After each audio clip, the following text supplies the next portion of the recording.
Hola queridos amigos y amigas, sean bienvenidos una vez más a este programa Fortaleza para el Camino.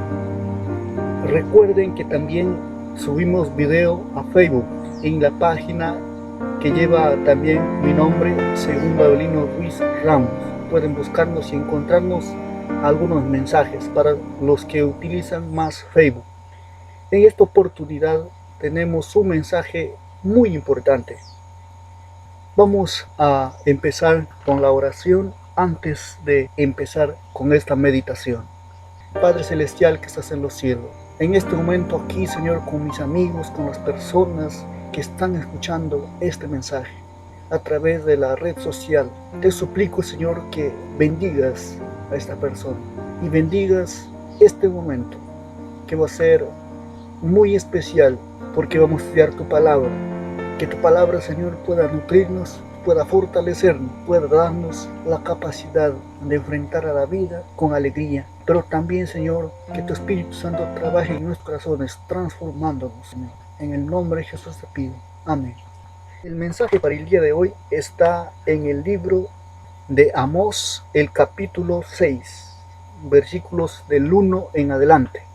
Dice de la siguiente manera: Ay de los reposados en Sión, y de los confiados en el monte de Samaria, los notables y principales entre las naciones, a los cuales acude la casa de Israel. Pasad a Calne y mirar, y de allí ir a la gran Hamat, descended luego a Gat de los filisteos. Ved si son aquellos reinos mejores que estos reinos, si su extensión es mayor que la vuestra.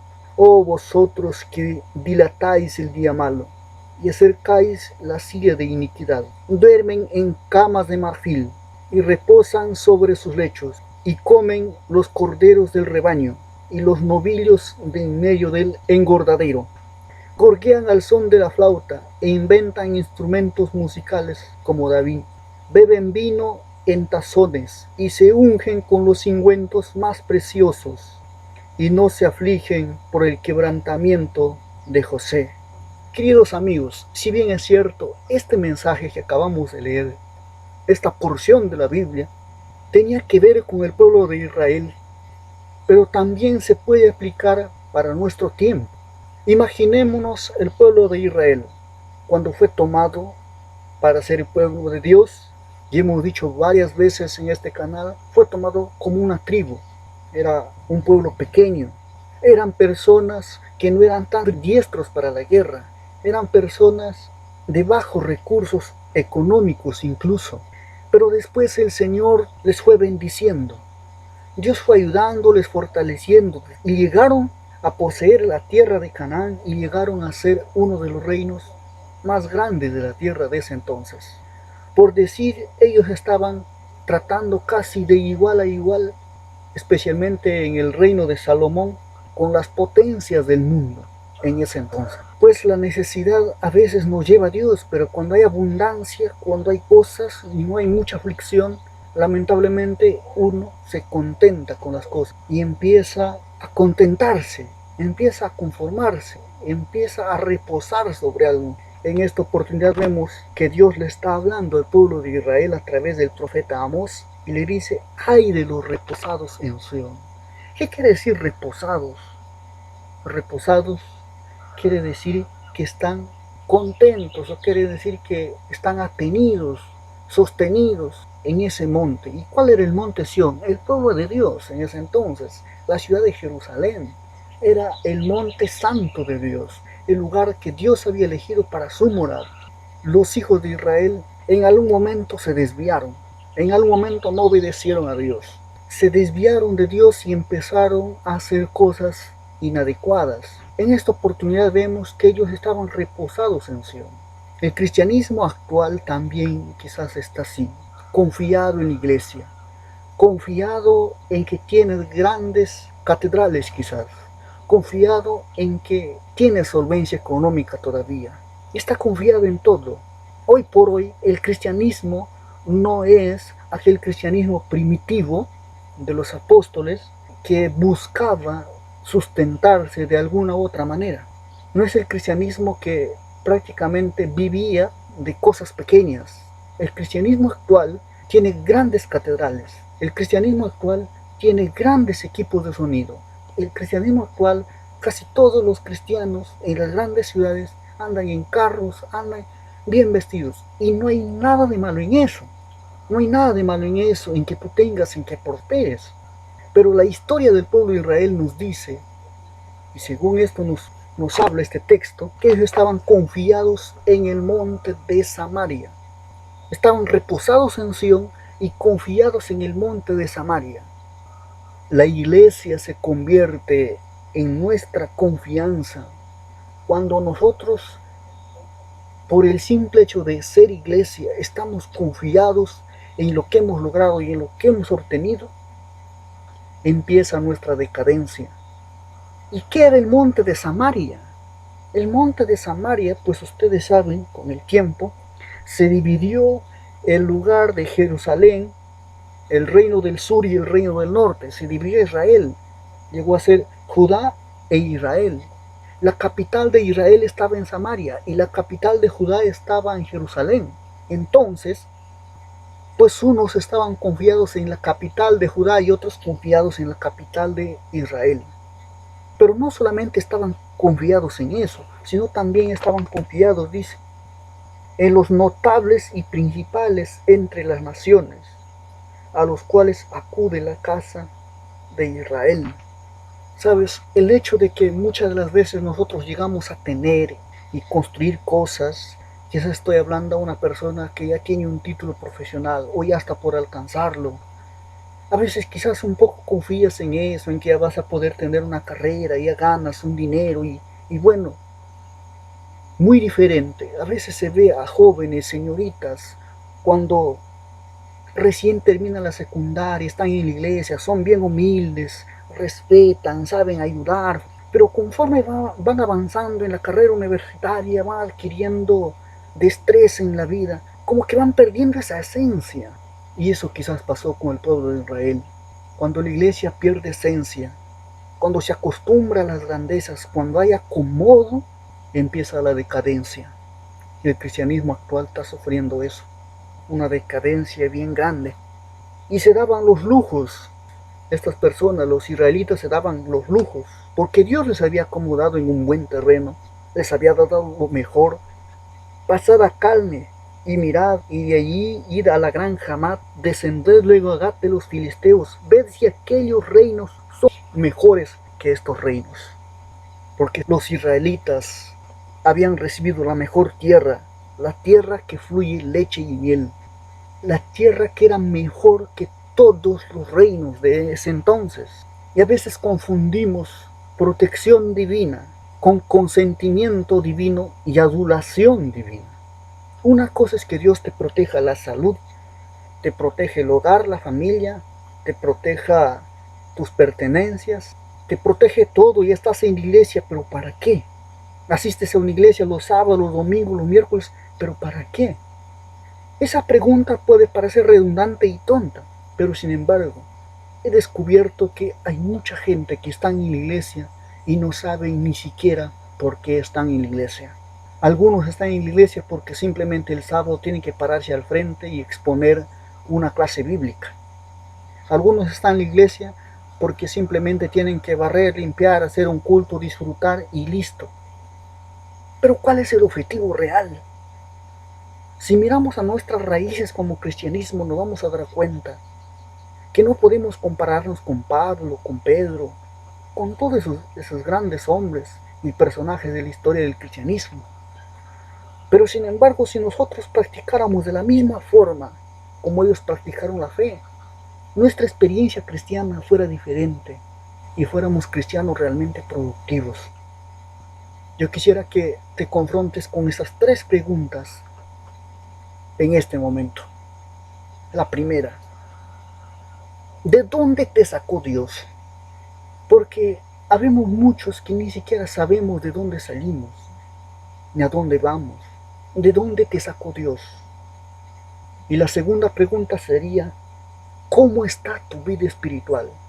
¿En qué lugar te encuentras en tu vida espiritual?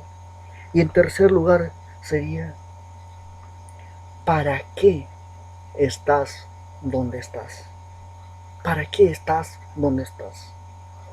Porque muchos podemos confundirnos que Dios nos eligió simplemente para disfrutar, para estar en la iglesia, para ser los cristianos más éticos, para tener mejor salud, para tener un buen hogar, ser buenos profesionales, y se acabó todo.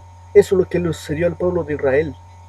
En algún momento dijeron, pues ya tenemos bastante ganado, ya tenemos bastante dinero, tenemos oro, tenemos plata. Salomón nos construyó el mejor templo del mundo. Salomón construyó uno de los reinos más grandes que haya existido en la historia de estas tierras, de este lugar.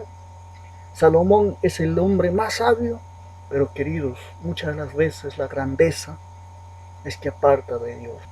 Nuestra actitud hacia esas cosas materiales nos apartan de Dios. Cuando uno empieza simplemente a disfrutar, cuando uno empieza a vivir la vida y no a compartir, corre el riesgo de volverse egoísta. Y sigue diciendo aquí en esta parte, dice de la siguiente manera: oh vosotros que dilatáis el día malo y acercáis la silla de la iniquidad. El día malo y la silla de la iniquidad. ¿Qué es el día malo? El día donde en algún momento va a venir el día malo. Dios en algún momento va a juzgar a su pueblo. Dios tarde que temprano, ya sea ahora en esta tierra o al final del tiempo, Dios nos va a llamar a todos, nos va a pedir cuenta. Dios nos va a llamar a pedir cuentas. ¿Qué hice con los talentos que te di? ¿Qué hiciste con la riqueza que te di? ¿Qué hiciste con todo lo que recibiste como bendición de mí? Entonces, nosotros estamos muchas de las veces dilatando el día malo, acercando la silla de la iniquidad, buscando el pecado. Ya dice un dicho, mente ociosa, yo no lo quiero completar, pero simplemente es la realidad. Es por eso que no podemos centrarnos en simplemente disfrutar el momento, disfrutar de todo. Yo no te digo que no disfrutes, pero Dios no te sacó de donde te sacó para que solamente estés y disfrutes, para que te cuide, te tenga como un niño, una niña mimada o mimada ahí, para que vivir la vida simplemente por vivirla. No, Dios te sacó de algún lugar y te ofrece tu protección, te ofrece su protección, su ayuda, te guía, te enseña. ¿Para qué? Para que tú hagas lo mismo con los demás, para que enseñes, para que guíes, para que te entregues a la obra de Dios. Y sigue diciendo aquí, duermen en camas de marfil y reposan sobre sus lechos, y comen los corderos del rebaño y los novillos de en medio del engordadero. Llegó a esa altura, no digo que literalmente, porque ninguna parte de la Biblia literalmente habla de que tal persona haya sido propietaria de alguna cama de marfil, ni siquiera la historia, por lo menos hasta donde he leído, no dice de esto, pero es algo, en otros casos quizás simbólico, de grandeza, de que el pueblo de Israel llegó hasta esas alturas, de vivir una vida extravagante. Solamente quizás pasaban, dormían de lo mejor, comían, bebían, se engordaban, como dice el dicho, comamos hoy que mañana moriremos. Y si nosotros los hijos de Dios nos pasamos solamente en banquetes y disfrutando, no hacemos lo que Dios nos pidió para hacer. Gorjean al son de la flauta e inventan instrumentos musicales como David. Se hacían fiestas, vivían solamente en banquetes y en fiestas estas personas, vivían solamente disfrutando. Dice, beben vinos en tazones y se ungen con los ungüentos más preciosos y no se afligen por el quebrantamiento de José. Yo no sé necesariamente a qué se deba o qué signifique aquí en esta parte el quebrantamiento de José, pero quizás como las 12 tribus era de 2 hermanos, quizás quiera decirnos que muchas de las veces nosotros disfrutamos de riqueza, disfrutamos de la protección, de la salud, derrochamos todo o simplemente lo guardamos egoístamente con el argumento de la fidelidad de ser mayordomos fieles, simplemente lo guardamos para nosotros mismos y no compartimos. Quizás ese José sea un pobre, una persona que necesita un vestido, un calzado, que necesita alimento. Incluso en la misma iglesia, a veces hay desigualdad, porque mientras unas personas viven de la manera mejor, otros tienen que sobrevivir con algunos soles, e incluso ambos están haciendo la obra de Dios. El cristianismo actual se ha convertido así, en que algunos viven de una manera y otros de otra manera. Y no digo pues que todos deberían pasar hambre o todo, sino que tenemos que saber equilibrar las cosas. Pero el tema principal aquí no es decir al cristianismo, a la iglesia, a los seguidores del canal que, que compartan lo que tienen, que por qué tienen lo que tienen. El mensaje de aquí de Amós es que Dios no te llamó únicamente para que disfrutes. Dios no te llamó para mimarte. Dios no te llamó para que hagas gastos exagerados. Tú puedes gastar, por ejemplo, en una comida de 50, 40 soles. Mientras quizás un cristiano, y aún quizás de tu misma iglesia, que asiste los sábados, los domingos a la misma iglesia, puede estar viviendo con esos 50 soles en la semana. Entonces tenemos que aprender a equilibrar las cosas. Leemos el versículo 8, dice de la siguiente manera: Jehová el Señor juró por sí mismo, Jehová Dios de los ejércitos ha dicho: abomino la grandeza de Jacob y aborrezco sus palacios, y entregaré al enemigo la ciudad y cuanto hay en ella. ¿Por qué es que Dios aborrecía los templos, los palacios, la grandeza de Israel? En otras palabras, para ti quizás Dios puede estar diciendo, sin exagerar, que aborrece tu casa, tu auto, que aborrece tus chakras, tus riquezas. ¿Por qué Dios tendría que aborrecer todo eso? La respuesta es bien simple: porque esas cosas, la grandeza, la riqueza, los templos, la arquitectura de Israel, le estaban alejando de Dios. Dios aborrece tu auto, tu casa, aborrece incluso tus riquezas más grandes, la aborrece por la simple razón de que eso te está apartando de Dios. El corazón muchas de las veces se vuelve duro, egoísta, altanero, soberbio. No nos ponemos a pensar en lo que puede estar pasando la otra persona. No nos ponemos a pensar en que Dios nos eligió para un fin. Si supiéramos como cristianos en la actualidad que Dios nos eligió para hacer una obra, para darnos una gran comisión que ya lo dio a sus discípulos hace 2000 años atrás. Ese es el fin único del cristianismo. Dios está esperando que tú recapacites y que le digas: Señor, me he equivocado. En algún momento, como ya dije en temas anteriores, el cristianismo tendrá que desprenderse, los que quieran hacerlo, los que quieran pasar la gran prueba que se viene en el futuro, tendrán que desprenderse del confort, tendrás que desprenderse del acomodo, tendrás que desprenderte de los corderos de la manada, de la cama de marfil, de los ungüentos preciados y de todo lo que tienes. Eso no es malo.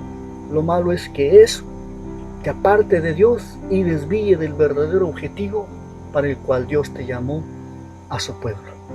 Yo quiero hacer una oración por cada uno de los seguidores del canal. Quiero hacer una oración por cada uno de las personas que se estarán uniendo a la comunidad de esperanza, que forma parte de este canal. Pero también quiero orar por aquellos colaboradores, por aquellas personas que compartirán este mensaje con otras personas. Si quieres para seguir orando, para orar por ti y algún pedido especial, déjalo en los comentarios. Yo tengo un equipo de personas que oran por los pedidos de ustedes que hacen en cualquier red social que tengamos presente de la comunidad de esperanza. Padre nuestro que estás en los cielos, gracias Señor porque has permitido en este momento, en esta hora, para exponer tu palabra. Danos sabiduría. Haznos recordar que tu Espíritu Santo entra en nuestros corazones y nos haga recordar el objetivo por el cual nos pusiste en tu pueblo, nos llamaste. Porque todavía los cristianos en la actualidad todavía están en el mundo. ¿Para qué nos llamaste como pueblo escogido? Padre querido, bendice a cada uno de los oyentes, a cada uno de los espectadores, a cada uno de las personas que están compartiendo este mensaje y a las personas que se están uniendo a esta comunidad de esperanza. Gracias, Señor, porque has permitido que esto sea posible. En el nombre de Jesús te pido. Amén.